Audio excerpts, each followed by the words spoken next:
ማነው ስም?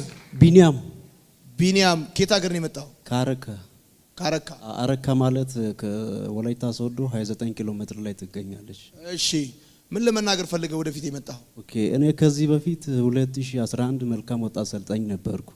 ከዛ በኋላ በዛ ሰዓት በጣም ከባድ ጭንቀት ውስጥ ነበርኩና ወደዚህ መምጣት ቻልኩ።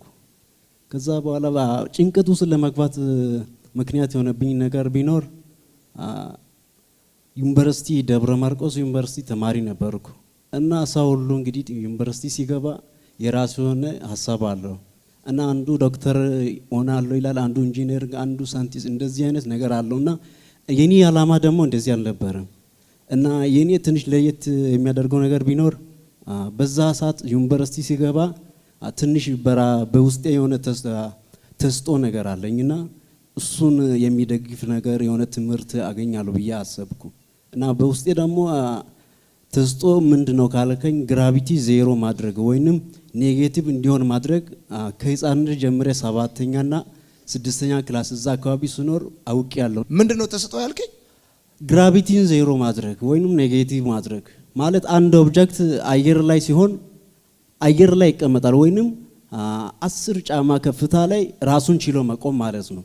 ራሱን ችሎ የሚቆም ካልሆነ ግራቪቲ ዜሮ አልሆነም ማለት ነው እና ይህንን አንድ ኦብጀክት ራሱን ችሎ አየር ላይ እንዲቆም የማድረግ ነገሩን ከ6ኛ ክላስ ወይንም 5ኛ ክላስ እዛ አካባቢ በጣም ልጅ ሆኜ አውቃለሁ እና ትንሽ ዲናሞ ነገር ሰርቼ ሜዳ ይወጣ ነበር።